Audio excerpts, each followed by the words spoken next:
I'm Chris Stafford, and this is episode 21 of AART, the podcast about the women behind their art. If you don't feel it, I'll make you feel it. I'll show you what I mean. If you don't feel it, I'll make you feel it. I'll bring you to your knees. If you follow me. My guest this week is Michele Byrne, a figurative plein air painter known for her social scenes and palette knife work. Michele is originally an East Coast girl, born in 1959 in Reading, Pennsylvania. She spent her childhood growing up in the countryside. She was, she says, a tomboy enjoying the outdoors. But her real passion began as a small child, drawing and painting, showing an early talent that was recognized by her teachers.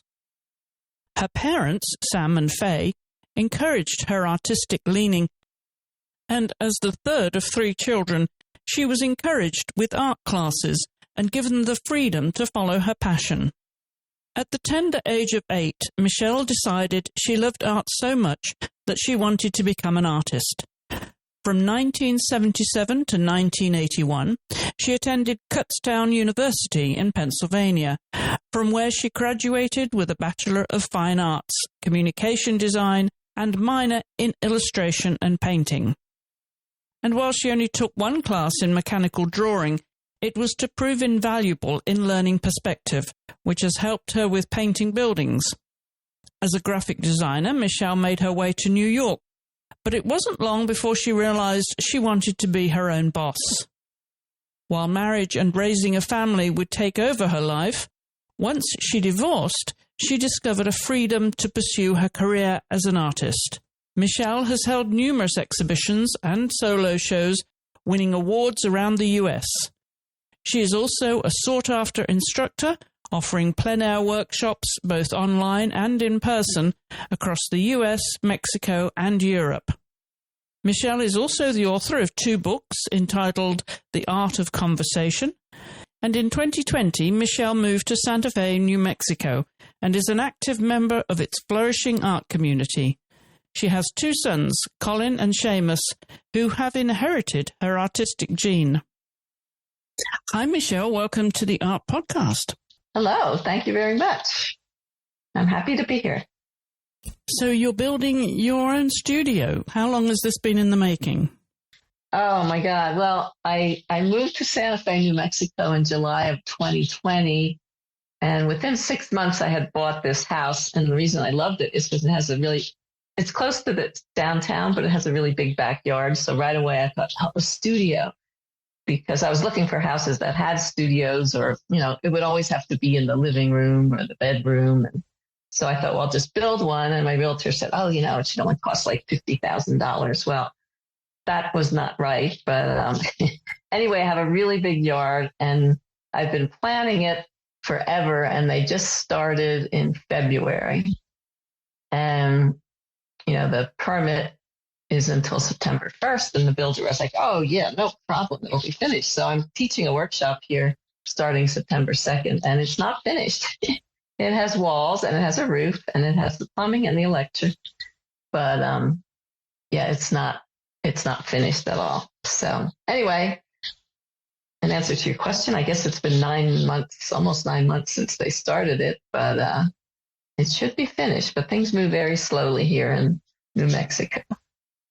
I guess it's a mixture of excitement and nervous anticipation then, if you have a workshop scheduled. So it's meant the builder promised me, he said he's 99% sure it'll have walls and lights by then. And I said, okay. Because I have taught in my side yard the last 2 summers. So, if worst comes to worst, I can do that. It's a plein air workshop. The first 2 days will be inside, the second 2 out painting. So it's going to work out. It's just a bit stressful. And let's talk about where you like to paint, because you do like to be outdoors and capturing scenes au naturel, don't you? Yes, I started plein air painting probably, oh my God, I think 2006 was, I used to paint outside, but I didn't know it had a word called plein air. And I did my first painting competition in 2006, which was in Annapolis, Maryland. and I won People's Choice Award, and I won an easel, and I was like, oh my God, I love these things, you know. So I did plein air events for about 16, 17 years, and I did one this summer too, and they're very stressful, but they're very invigorating, and like no time in my life would I ever do 2 or 3 paintings a day, but when you're doing these events, you get like this super energy, and you go out there and you paint and you talk to people and they say, let's go do another one. You know, so it's very exciting. But what I learned through doing those plein air events for so many years is really how to see and how to capture the energy of a place quickly without fussing. Because I want to be more impressionistic, even more so than I am. And I find that I also do studio paintings, but I find that when I'm outside, they have an energy to them that it's really hard to duplicate in the studio. So, I mean, I try because it's so much easier to paint in the studio. And, but yeah, I learned a lot about color. I just learned a lot from other artists, from being out there. So it's been a great practice. And now I do paint more in the studio now than outside. But it's been a great learning process. And your scenes capture social life. And I think that's something that you really enjoy doing, and it really comes across. And so I'm wondering what it tells us about your personality. Yeah, I don't know. I mean, I grew up very shy, like really scared to talk to anybody, hanging behind my mother's knee. And I think painting has totally changed me, because painting in the studio, you know, is very isolating. So when I go out, like I love when people come and talk to me. Most plein air painters don't like to be bothered. They put their headphones on and try to ignore the people. I actually really enjoy talking to people. So it's made me much more of a social creature. And I love, like, some of the things I love is I love to go out to eat and sit outside on a cafe, street scene, whatever. And so I like to paint that. And I like if I paint a cafe scene or a street scene in my studio, it's really hard to give it that energy, because sometimes when I'm out painting, these people just come off of my brush or my knife. They just kind of appear. And then whatever shape I create on the canvas, I make it into that person rather than the actual person I'm looking at. So it's kind of like a really fun process that's hard to explain. Like, I know a lot of plein air painters, they go out and they take pictures of the people and then they paint from their phone. But to me, that totally destroys the energy of it. So there's something about it that's pretty magical. And like I said, it's hard to duplicate in the studio, but I do try. Because obviously it's about the light. It sounds like it's also about the mood too. You want to capture the moment and the mood and the atmosphere. Correct. And that's why I don't wear earphones and listen to music when I'm out plein air painting, because I want all that traffic and energy and people talking. That kind of, somehow I think it gets into my soul and it comes out onto my canvas. I can't explain how that happens or if it really does, but in my mind it does anyway. So would you say art has been good for you personally, for your own personal growth and, you know, your socialization if you were a timid child? Oh, definitely. I mean, yeah, I think so very much, because I remember doing a talk, maybe 15 years ago about my art. And I remember my voice shaking. It was just, I was standing on a podium talking about my art and my cheeks were shaking and my voice was shaking. And I was like, oh my God, my heart was pounding. But as soon as when I teach, as soon as I have a paintbrush in my hand and I start talking, it's like, I'm funny, I'm a comedian, you know, it's like I turn into this different person. So it really has helped my life, like, in numerous, immeasurable ways. And so you're more social now. You enjoy all of that social engagement. And as you mentioned, when you're out painting, you enjoy that part too, even when you're working. You don't find that disruptive? No, I don't actually. And sometimes it's even weirdly helpful. Yeah, that's interesting, isn't it? Yeah. I remember one time, this was quite a few years ago, I was in Paris and I was painting this little street scene. And at the time I was just painting way too many details. And I knew I was, but this French woman comes up and starts speaking to me in French. And of course I didn't know what she was saying. And then I said, Inglés? And she goes, oh, yes, you paint. She said, you paint too many details. And I said, I know. I said, I know. I said, I don't know what to do. And she said, paint it 9 more times. And I was like, oh. So I actually took it to heart. And the next day I went out and I painted again, and it was 1,000 times better. So I think, there's always going to be someone that gives you, I guess, advice or acts silly or says, paint me. But sometimes people have really, really interesting things to say that I take to heart. And now you actually enjoy the workshops then, although you said you find them stressful. Is that the stress in the preparation and scheduling of them? Well, the stress is right now is that my studio is not going to be ready. But no, I mean, I am, no matter where I teach, I'm always like a little stressed. But as soon as I start talking, it's like, yeah, you can do this, and I really enjoy them. And I love seeing the light in people's eyes when they learn something new, and how I like to make people excited. And because I think a lot of painting is about your mental state. Like if you think that you can't paint, you can't draw, and you're going to do a terrible painting, then you will. So I try to build up everybody's energy and make them feel like they can do this. And then everybody gets excited. And I love seeing that in people's eyes. When you go into the studio to paint alone, there'll be days that probably you feel more energy than others. What's your own pep talk? Oh, I tell myself all kinds of things, like you have to start by 9 o'clock or you have to start by 10. And then I put some music on or whatever. And then I'm like, okay, you have to finish the top half of this painting before you can eat lunch. Like I tell myself, I give myself all kinds of crazy deadlines. And lately it's been really hard to paint because they're drilling a hole in the wall, the adobe wall. And it's like, it's just not quite right. But I'm really looking forward to being in my new space. And I think I'm going to be dancing around and painting much larger. That's my plan. And you dance to 70s music. That's what gets you going, is it? Sometimes not. Lately, I've been listening to a lot of inspirational podcasts and things. And it changes all the time.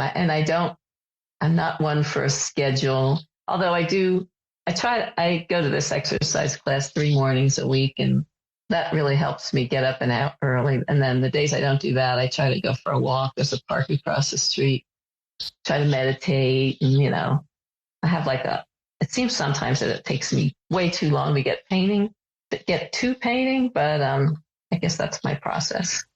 And you're in a very art-oriented environment there in Santa Fe did you tell me there was over 200 galleries and studios there? That's an incredible community. Yeah, it really is. There's like all kinds of artists everywhere.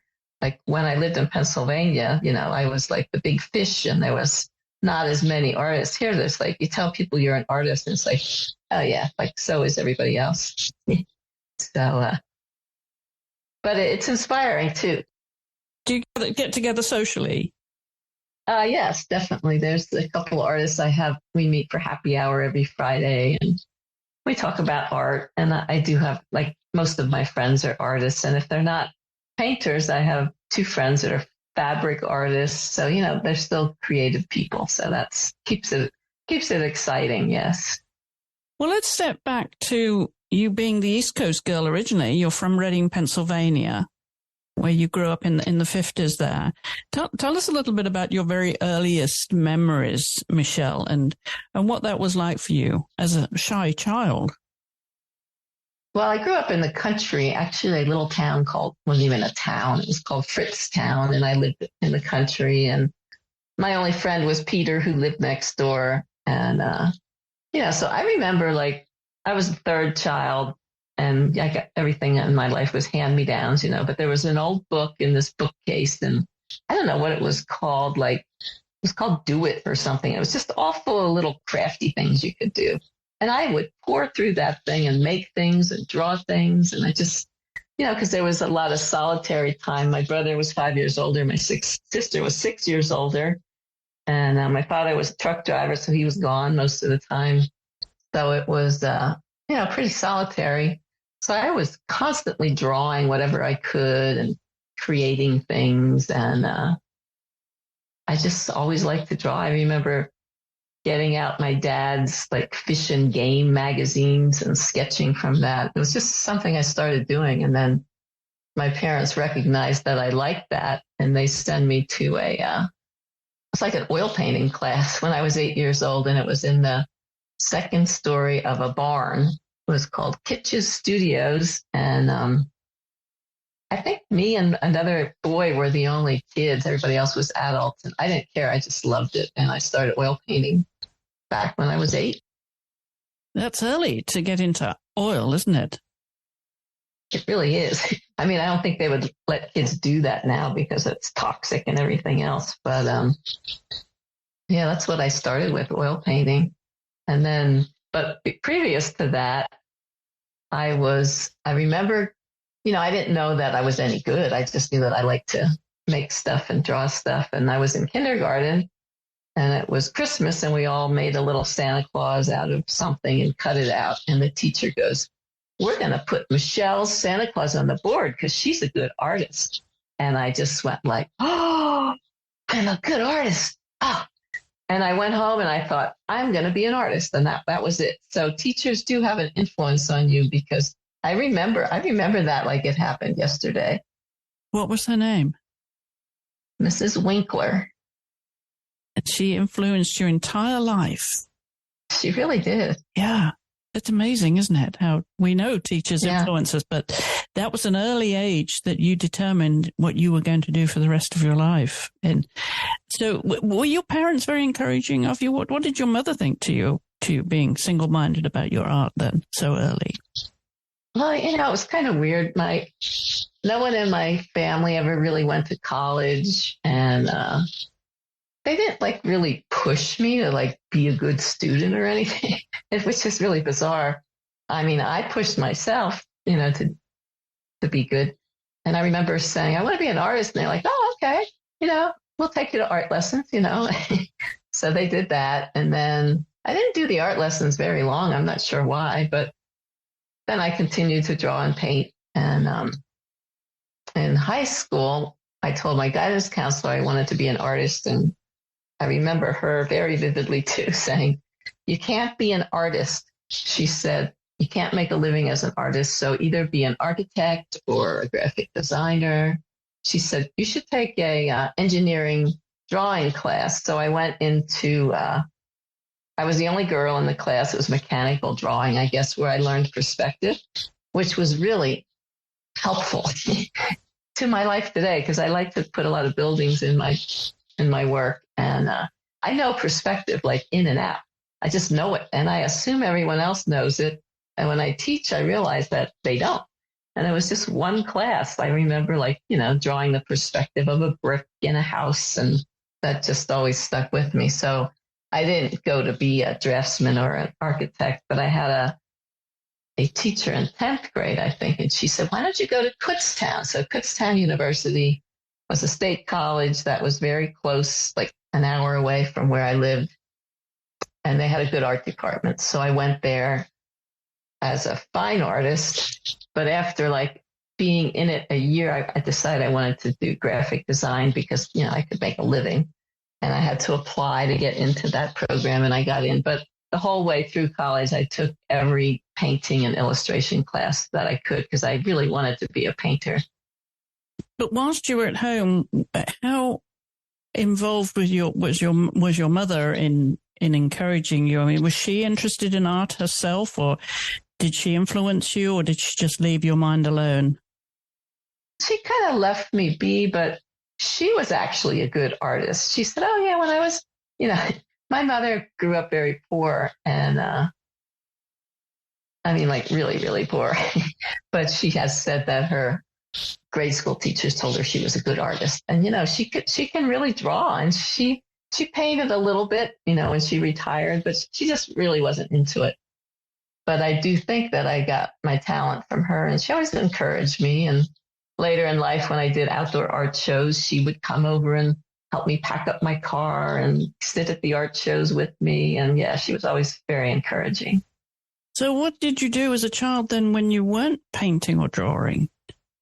I was a tomboy, so me and my neighbor Peter were always outside, building stuff in the woods and climbing trees. And, I was just always outside playing.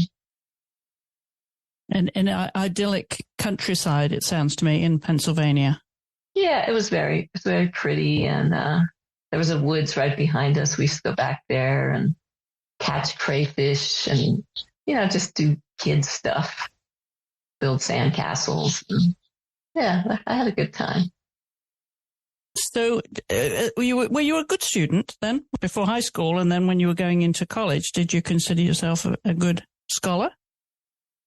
Yeah, I wasn't like straight A's, but A's and B's. And then in college, I got all A's because, I took almost all art classes. So that was encouraging. I was a very good student. I would stay up late at night doing my drawings and my sketches. And I worked really hard.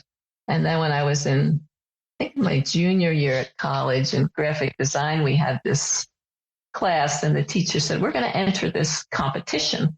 So we had to promote our college.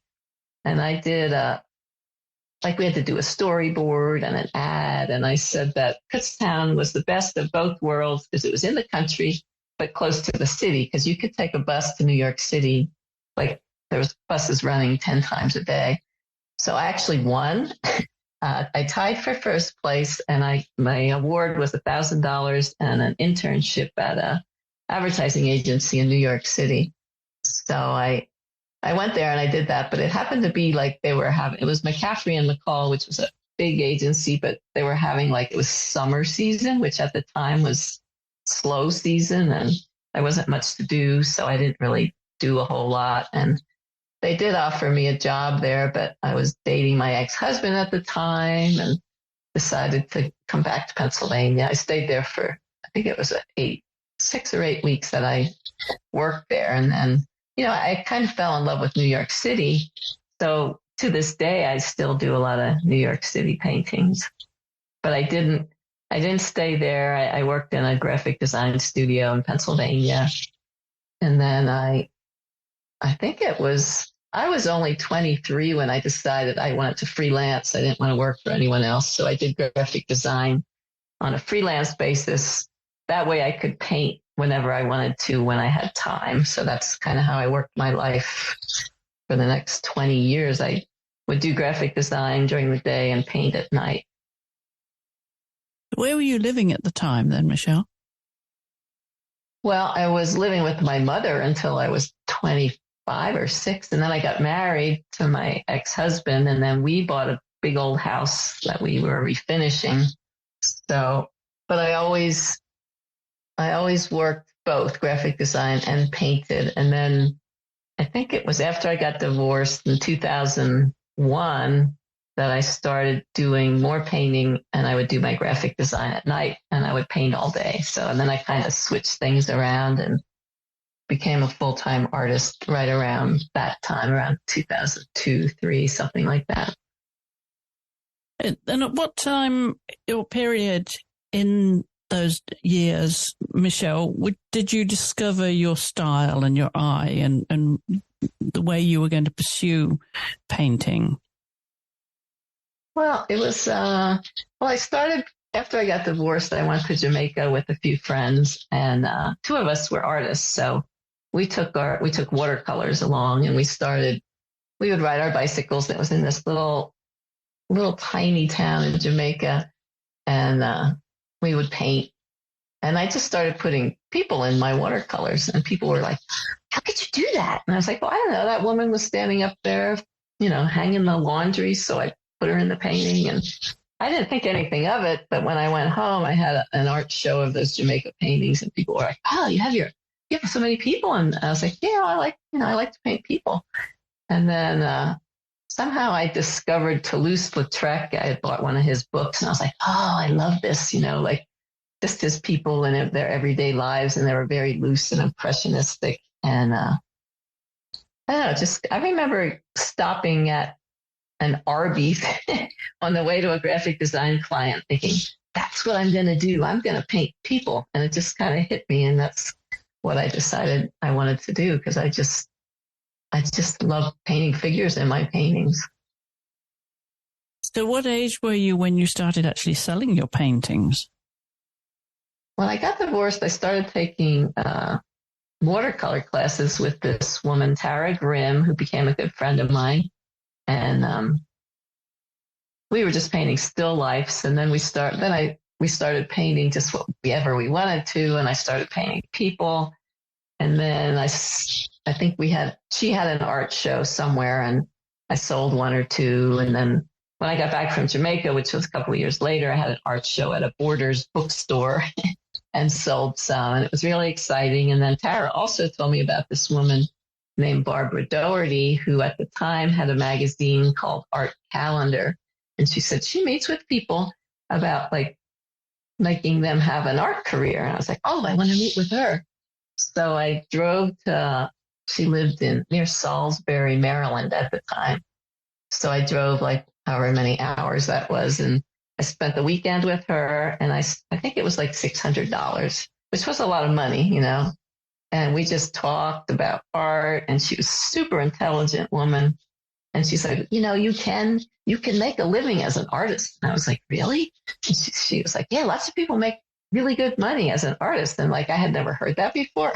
I had only ever heard that you can't make a living as an artist. So she really encouraged me. And as we were talking, she said, well, let's think of a theme. Like, I'm looking at all this. I had taken down like 10 paintings and they were oils and acrylics because I was just kind of switching back to oils and acrylics. And they all had people in them. I was painting my friends at cafe scenes. And she's like, well, you know, all your paintings have conversations in them. Let's call your theme the art of conversation. So I still do that. And she said, you need to do a book. So I created a book called The Art of Conversation. And it was all women, my friends, paintings, like very kind of more expressionistic, of people sitting around drinking wine, drinking martinis, because I was newly single at the time. I had just gotten divorced. And every other weekend I would have for myself because my kids would go to their dads and I'd get together with my friends and I'd take all these pictures. And I wasn't doing plein air painting of them, but I was painting people that were very loose. So Barbara said, well, you should do a book. And I was like, oh, I can't do a book.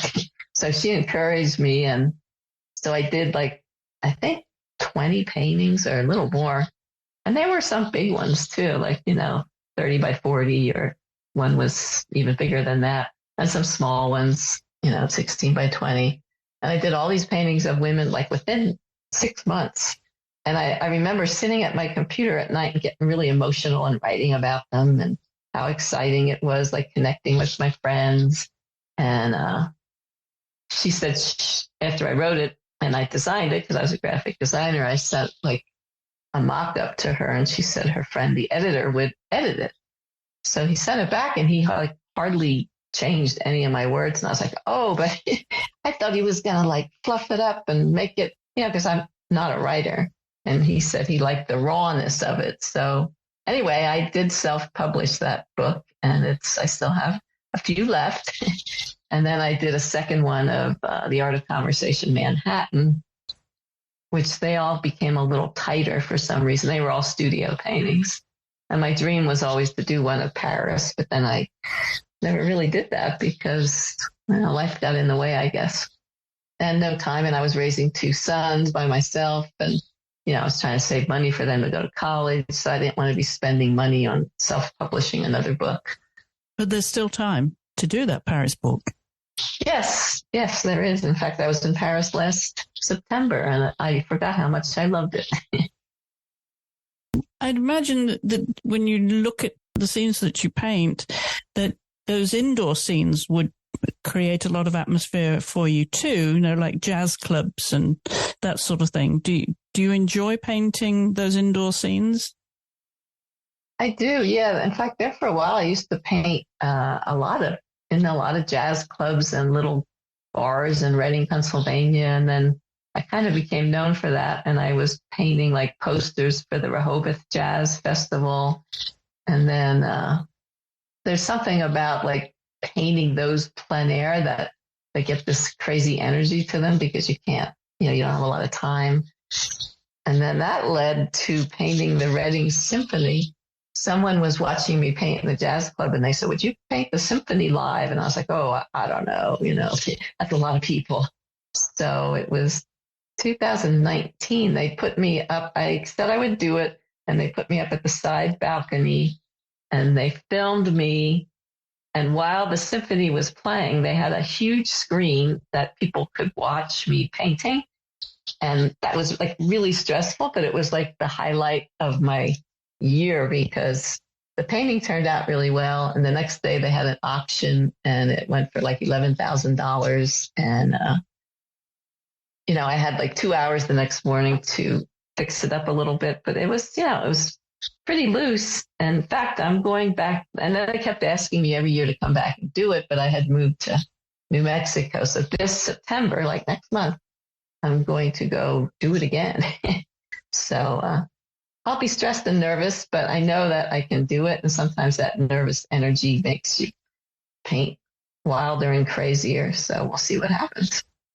Yeah, because it's becoming a performance, isn't it? It just isn't just something that you're doing privately. This becomes a performance.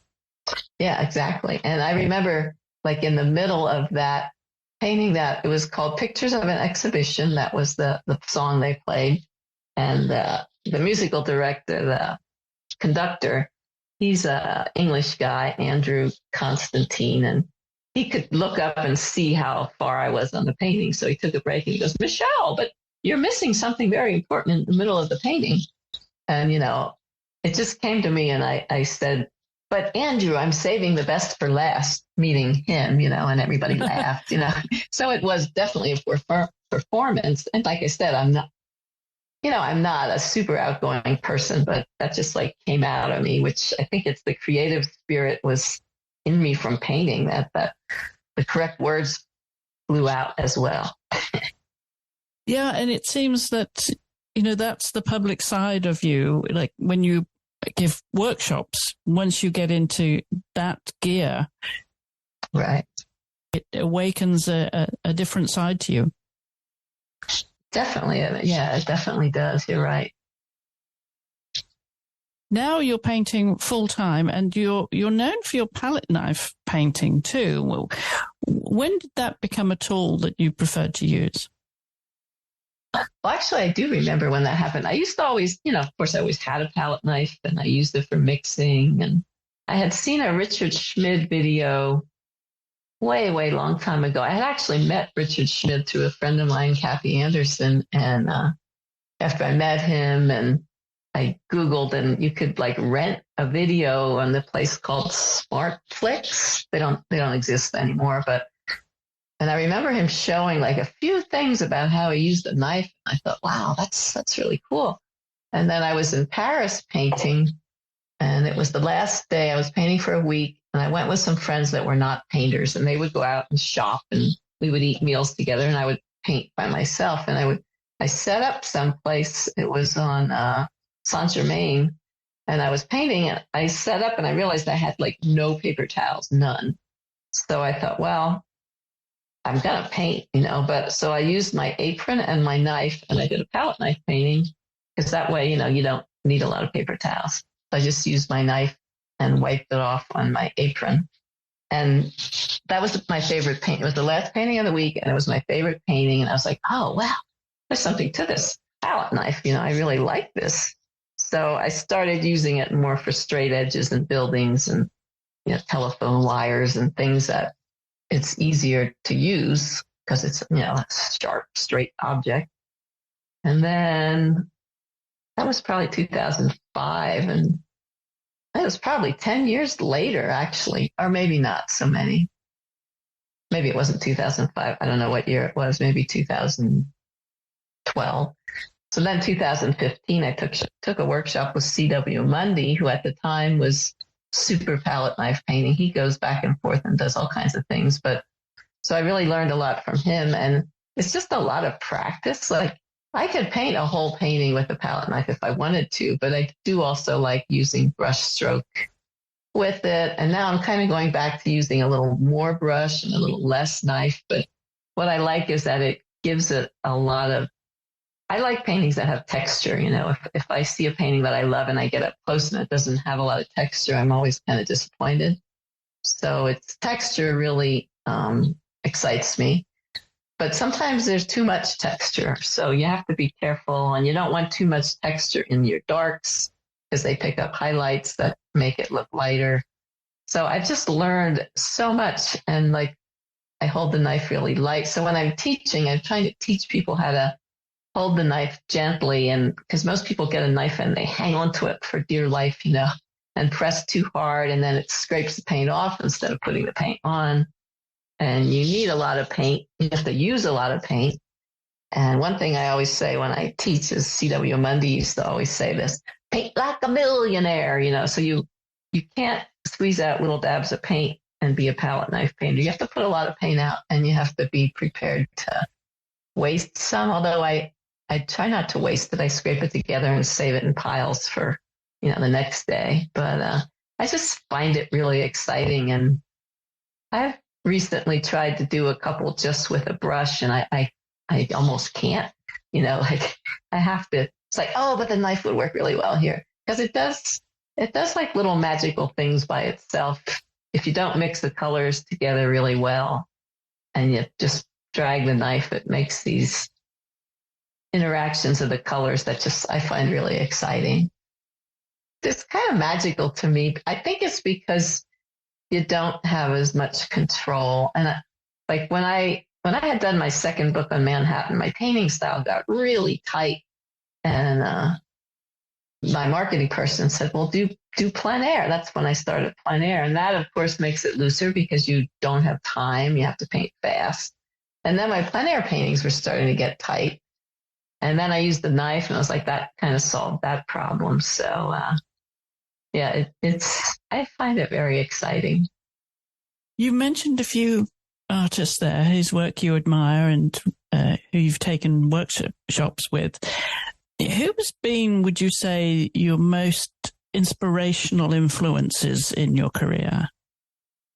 Well, as far as like workshops, I remember one of my first workshops, not first ones, but one I really remember was Ken Auster. And he was a California artist that has passed away since, but he used so much paint. He would squeeze it out on caulking tubes, and just a lot of paint. And he was a really messy painter too.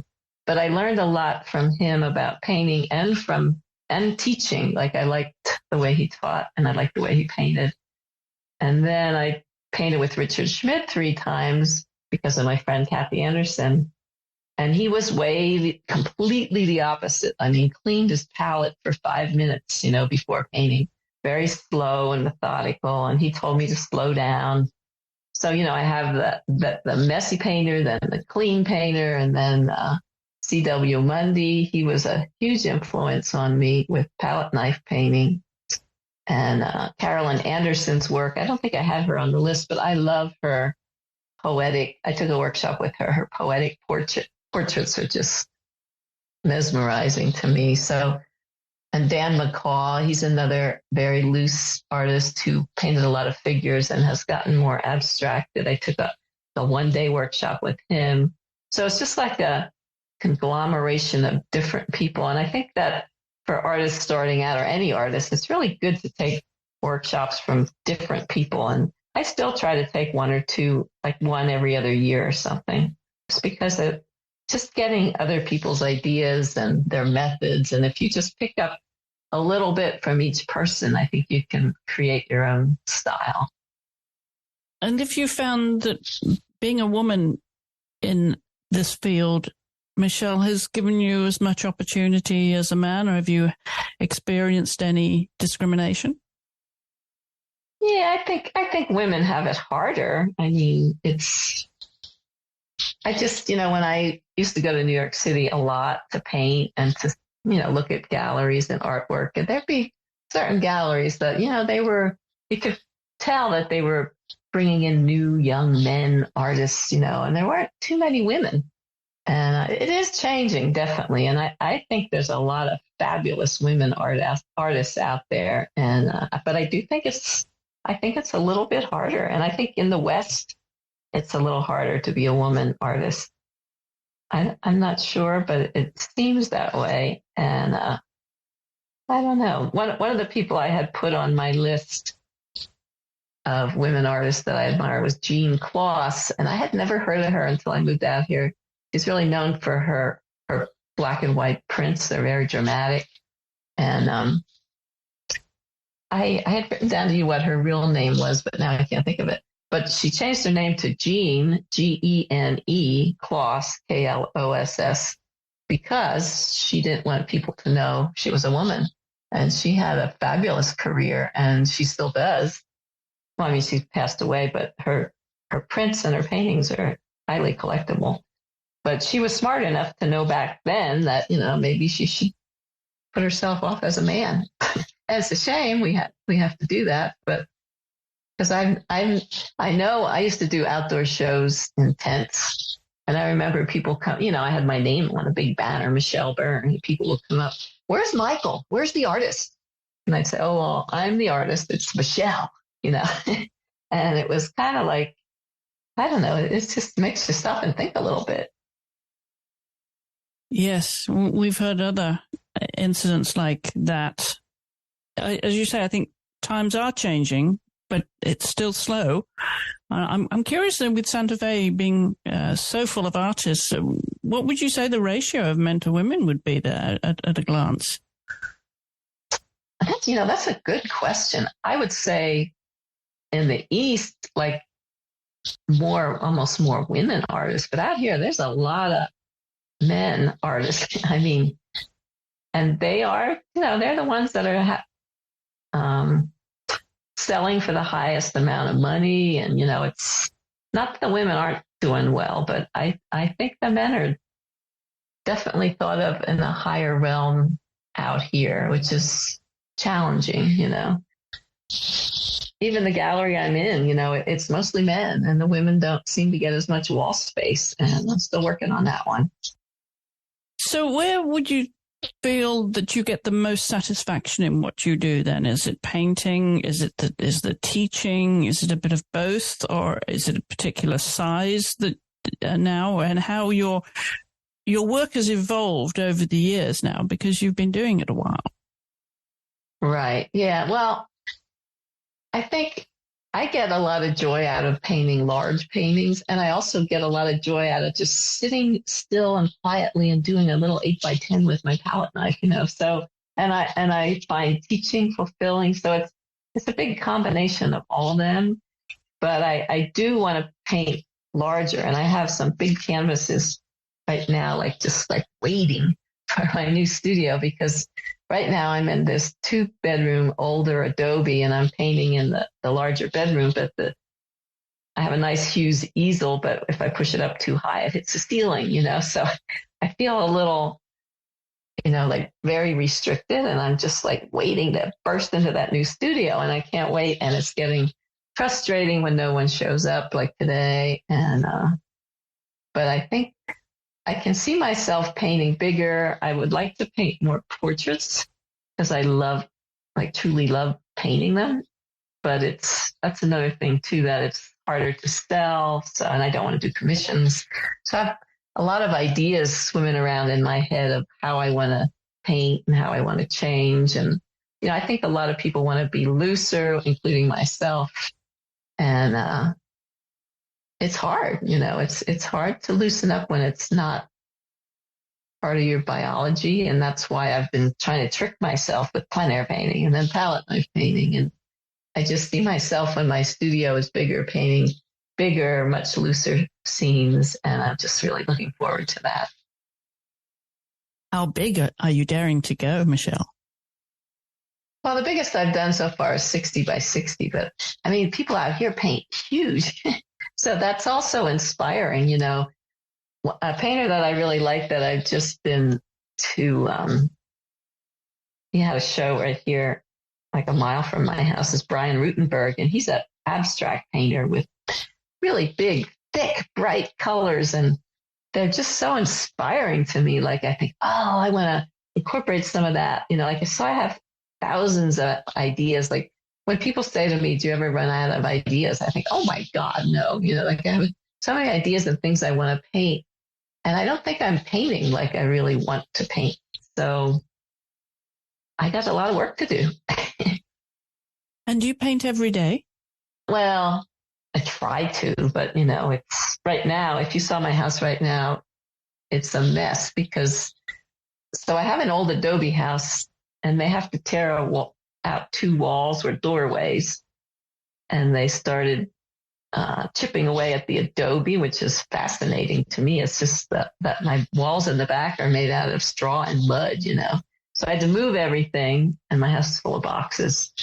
So this week, I think I'm going to try to just make it like a fix-it week where I just walk around the house and take paintings that bother me that I want to fix. So, sometimes it's really satisfying to do that, like just take a day and take paintings that you're not happy with. And sometimes it only takes 10 or 15 minutes to work on it. But that's what I think this week is going to be, framing and fixing things, because it's hard to be creative when there's going to be a man back there chiseling through my wall in the next couple of days. Now, you mentioned your children, Colin, who's the oldest, who's 33, and Seamus, who's the younger one. Now, Colin is a graphic designer and an artist. I'm wondering how the boys view your painting. Do they enjoy critiquing your work? They're really, really good. They're both artistic. Colin is the one that went into graphic design, but they can both draw and paint really well. It's just Seamus chose that he would rather make a good living than be a starving artist. But I remember them coming home. I remember one time doing a painting and Seamus came home and he goes, it was like in 4th grade. And he goes, Mom, I really like that painting, but why are the people so much bigger than the cars? And I was like, oh my God, you're right. I had the people too big for the cars, and he picked up on that. They're wonderful at critiquing, and I like to show them my paintings, and they've always been very encouraging. And Colin's birthday is tomorrow. He's actually going to be 34, and I pick out my favorite painting and put it on a card and mail it to them, and they really enjoy them, and they like my art, and they both have little collections of my paintings, and they've been some of my biggest supporters. They used to go to art shows with me, and when I used to do outdoor art shows. And I remember one time a lot of people coming in and buying a lot of paintings in Rehoboth. And Seamus, on the way back, he goes, Mom, you're famous. So yeah, they like what I do. But Colin is a graphic designer, and he does a lot of murals and graphic design, but he's very creative and artistic. And Seamus is creative and artistic, but he chooses not to be, so he's in the financial field. But they're my little sweethearts. I love them to death, and I miss them. If you think of your body of work and the performances too, and your books, what are you most proud of at this point? Oh, I don't know. That's a good question. Well, I did a series of women from different countries, and I did 16 24 by 36 inch, like full life portraits of all these people, women from different countries. And the theme was that we're all a different color thread of the same human fabric, and I had a big show in 2019 at a university, and it was just so exciting, and I'm really, really proud of it. But then the pandemic happened, and all those women are like hanging around in my studio. So I'm very proud of that series, and I would like to continue with it at some time, but making a living gets in the way because these are paintings that I'm not really selling. So I'm proud of that. And I'm just, I had friends here the other week, and they were like, you created this life for yourself, and you're building a studio, and you're a single woman. And I'm like, yeah, that is pretty amazing, isn't it? I kind of was taking it for granted, and now I'm just, even though it's been frustrating and things aren't happening, I'm really proud that I created this life for myself there where I can make a living, painting, and enough of a living to build a studio. And I don't have a wealthy husband. It's just me. So, I guess that's probably what I'm most proud of. And, yeah. I like what I've created. I'm not quite there yet, but this man that helped me, I had gone to an online class about learning composition, Don Victor, and he sent me an email and he said, think of yourself as like a goldfish that's going to grow in this big studio, like you're going to grow when you have that bigger space. And I love that thought. And I think that once I move out there, I'm going to grow and paint bigger and maybe accomplish things that I haven't even dreamed of yet. So I think that's what's great about being an artist. Like, we don't stop dreaming, and there's always more to learn. You never like learn a certain amount and stop. It's just like this endless thing. And there was a woman in Wayne, Pennsylvania, and I cannot remember her name, but I remember reading an article about her. She lived to be 101, and she had a painting on her easel in progress. And I thought that was so cool. And that's my goal. I want to be painting till the day I die. So I just think it's a really special thing that we do. And I'm just happy that I discovered it and had people to encourage me that, that I could do it along the way. And now, with the benefit of experience, what would you say to the 8-year-old Michele who had that dream so long ago that that's what she wanted to do? Oh man, I would build up her ego like you wouldn't believe. I mean, I had encouragement, but I mean, I think the possibilities that you put in your mind, and if you believe them, I think you can make anything happen. I really do believe that. And it's just, in fact, I have to tell you this story because it was so heartwarming. I teach online, and, I don't particularly like it because it's a lot of work and all that technical stuff. But the last one I taught, I think, was in February or April. And it was just palette knife basics. And, a lot of people sign up for it. It's one morning on a Saturday for 3 hours. A lot of people sign up and they're not there, or, they can watch the recording later. So there was a woman that signed up for it. And, most people, like, after they do the painting, they can email to me and I'll critique it. And, we go back and forth. So I get this email from this woman, and she said, I'm a doctor. I'm 67. I'm exhausted. I have no time. I've been wanting to paint since I was in high school. I did a painting in high school and I haven't painted since. And I took your workshop, and it's been months. I finally, on an airplane, watched it, and something about you inspired me to go home and paint. So she sent me a picture of this painting she had done from my step-by-step demo, and it was really good. And she's like, and, I squeaked out this painting, and it's not great, but it made me feel so good. And so I sent her back and I said, oh my God, this is like amazing. You're the only student that even did that painting, and you did a great job. I had one piece of advice for her to make the flowers bigger and bolder. And like, she said how I changed her life, and that, it just, I don't have the email with me, but it was like, oh my God, like, I changed this woman's life and she wants to paint more. And, then she sent me an email back and she said, if you ever need a doctor's advice. So it's like, I made this friend and I had an impact on her life. And that's like really special to me. And I just think that art is like that. Like, it's healing. Like, she hasn't had time for the past 50 years to paint, and she finally made some time, and how happy it made her.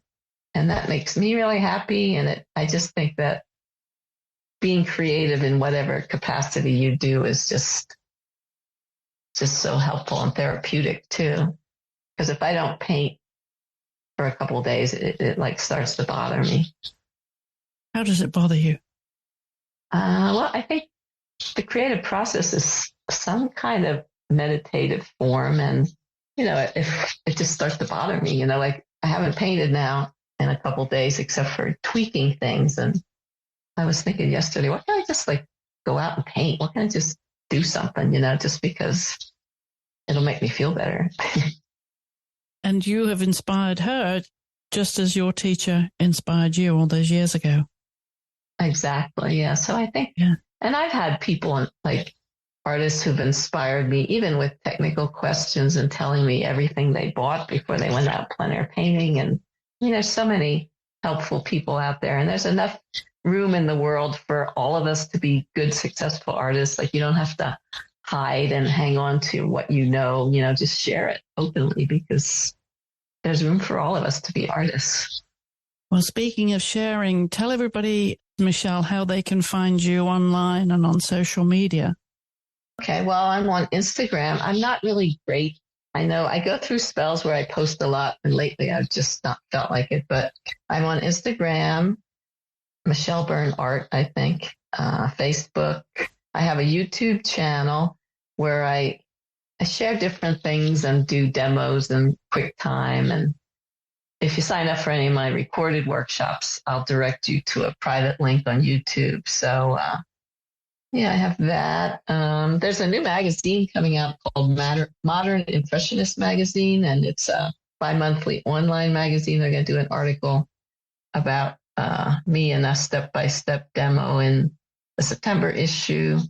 And so I'm out there. I'm in 3 galleries, one in Charleston called Reinert Fine Art, and one in Indianapolis called James R. Ross, and then out here in Santa Fe at Acosta Strong on Canyon Road. So I'm out there as much as I can be. I try, and probably more places I could be, but as a single person, it's hard to do all that marketing stuff.